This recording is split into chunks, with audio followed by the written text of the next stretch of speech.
Welcome to English Easy Hub. Join us as we ignite the flames of your English learning journey together. Please subscribe to watch and embark on your English learning journey. Don't miss out on the exciting content. In this dialogue, Alex approaches their teacher with a clear goal: to improve their English accent effectively. Through a series of insightful questions and in-depth responses, they explore various methods such as active listening, shadowing, stress timing, using language apps, and practicing with songs, poems, and tongue twisters. The conversation dives deep into both practical techniques and the psychological aspects of learning, offering a comprehensive roadmap for anyone striving to refine their English pronunciation and intonation. Hi, teacher. I've been thinking about ways to improve my English accent. Could you share some effective methods? Of course, Alex. Improving an accent requires a multifaceted approach, and one of the most effective methods is active listening. This means immersing yourself in the sounds of the language by paying close attention to native speakers. Focus on the way they stress words, their intonation patterns, and how they pause in sentences. You can achieve this by listening to podcasts, watching interviews, or tuning into audiobooks read by professional narrators. The key is not just listening passively, but actively engaging with the material. Pause to repeat sentences and note any differences in how you sound. Over time, you'll begin to internalize the rhythm and flow of the language. Active listening sounds essential. Should I focus on a particular accent, like American or British English, or try to blend styles? That's an excellent question, Alex. Choosing an accent depends largely on your personal or professional goals. If your goal is to work or study in the U.S., for example, an American accent would be the most practical choice. Similarly, if you're drawn to British culture or intend to work in a UK-centric environment, focusing on British English would make sense. Blending styles can lead to confusion, as accents influence not only pronunciation, but also word choice and sentence structure. Consistency in accent during the initial learning phase ensures a stronger foundation. Once you're comfortable, you can experiment with blending styles if necessary, but only after mastering the fundamentals of one. Got it.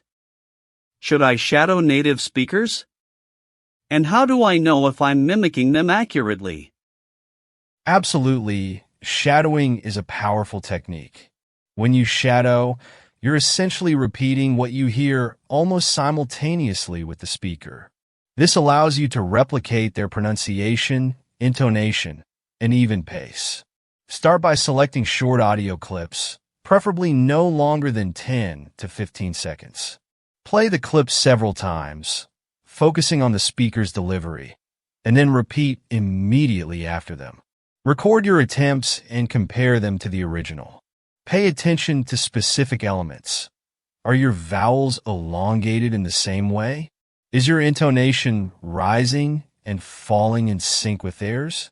Over time, as you fine-tune your ear and speaking muscles, you'll notice significant improvements. Recording myself feels awkward. Any advice to get over that discomfort? That's perfectly normal, Alex. Many people feel uneasy hearing their own voice, as it sounds different from what they hear internally. To overcome this, start small. Record just one sentence a day and listen back. As you become more comfortable, increase the length of your recordings. Think of it as a diagnostic tool rather than a performance. It's a way to measure your progress, not a reflection of your worth. Also, remind yourself that professional speakers, actors, and broadcasters constantly listen to and critique their own voices. If they could do it, so can you. That makes sense. Are tongue twisters a good tool for improving my accent? Absolutely. Tongue twisters are more than just fun. They're an excellent way to improve your diction and train your mouth to pronounce tricky sounds. They force you to focus on precise articulation, which is crucial when learning a new accent. Start with simple ones like "She sells seashells by the seashore," and gradually move on to more challenging phrases. Break them down into smaller chunks if necessary, practicing slowly at first and then speeding up as you gain confidence. Tongue twisters also help you identify which sounds you struggle with, so you can target them specifically in your practice. Interesting. Should I also practice with English songs or poems to get a better grasp of intonation? Excellent idea. Songs and poems are fantastic tools for understanding the musicality of English. Songs can help you grasp rhythm, stress patterns, and even pronunciation nuances that may not be obvious in regular speech. Poems, on the other hand, are great for learning natural pauses, emphasis, and the emotional tone of language. When practicing with songs, choose ones with clear vocals and slower tempos, especially if you're just starting out. For poems, read them aloud multiple times, experimenting with different intonations to match their mood and meaning. Over time, this will refine your ear for the subtleties of English speech. Speaking of rhythm, how important is stress timing in English? Stress timing is fundamental to English and sets it apart from many other languages. In English, stressed syllables occur at regular intervals, while unstressed syllables are spoken more quickly to fit into the rhythm. This creates a beat that's essential to natural speech. Mastering this rhythm will make you sound much more fluent and help listeners understand you more easily. To develop this skill, practice reading aloud and tapping your fingers to the rhythm of the stressed syllables. You'll notice that words like nouns, verbs, and adjectives tend to be stressed, while function words like and, the, and of are often unstressed. Is there a quick way to improve my stress timing awareness? Yes, and it's surprisingly simple. Nursery rhymes are a great place to start because they naturally follow English stress patterns. Practice reading or reciting rhymes like Humpty Dumpty or Jack and Jill, emphasizing the stressed syllables. You can also practice with short dialogues or even clapping along to sentences you hear in conversations or media. The goal is to internalize the rhythm so it becomes second nature. How about watching TV shows or movies? Are they better than formal lessons? Both are valuable, but they serve different purposes. TV shows and movies expose you to natural speech, including idiomatic expressions, slang, and cultural context. They're particularly useful for understanding how English is spoken in everyday situations. However, they lack the structured approach of formal lessons, which focus on building specific skills like pronunciation, grammar, or vocabulary. A balanced approach works best. Use lessons for foundational learning and media for exposure and reinforcement. If I learn from movies, should I imitate every character's accent? Not necessarily. Choose characters whose accents align with your target accent. For instance, if you're aiming for an American accent, focus on characters who speak clearly and avoid extreme regional dialects or heavy slang. Mimic their speech patterns, but remember to adapt them to your context. Over time, you'll develop your own distinct, natural-sounding accent. What about using language apps? Are they effective for accent training? Some apps are incredibly effective, especially those with speech recognition features. They provide real-time feedback on your pronunciation and highlight areas for improvement. Apps like these are also convenient for daily practice, as they fit into your schedule easily. However, while they're useful tools, they can't replace the depth of human interaction. Pair app practice with real conversations to achieve the best results. Sometimes, I feel like my mouth muscles don't cooperate. Is that normal? Completely normal.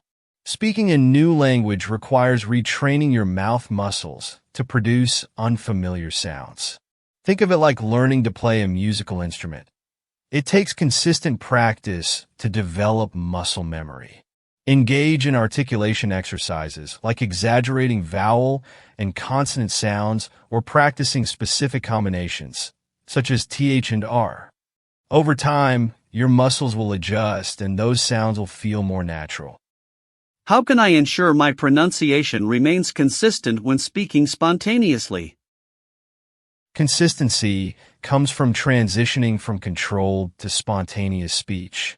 Begin by practicing set sentences or dialogues repeatedly until you feel confident. Then, gradually introduce these into casual conversations.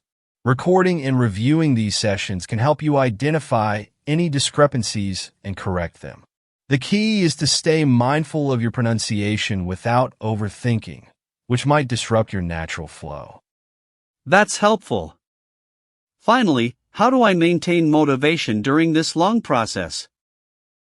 Maintaining motivation is about setting clear, achievable goals and recognizing your progress. Break your larger goal into smaller milestones, such as mastering specific sounds or completing a daily practice streak. Celebrate these victories to stay encouraged. Additionally, immerse yourself in English-speaking communities. Join clubs, forums, or social groups where you can practice in real-world scenarios. Lastly, remind yourself that the journey to mastering an accent is as important as the destination. Enjoy the process and take pride in each improvement. Thank you, teacher. These tips are incredibly insightful. I'll start implementing them today. You're welcome, Alex. I'm confident you'll see great results with your determination. Keep practicing, stay curious, and enjoy the learning process. Remember, progress is a journey, not a race. The discussion culminates in a detailed, actionable plan for improving Alex's English accent while maintaining motivation throughout the journey. Key takeaways include the importance of consistency, leveraging tools like recordings and speech recognition apps, and balancing structured lessons with natural exposure through media and real-life practice. The teacher emphasizes that progress lies in consistent, mindful effort and encourages Alex to enjoy the process. This dialogue serves as an invaluable resource for language learners seeking practical and motivating strategies to master English accents with confidence. Thanks for watching. Remember to subscribe, like, comment, and share to keep the English learning journey alive.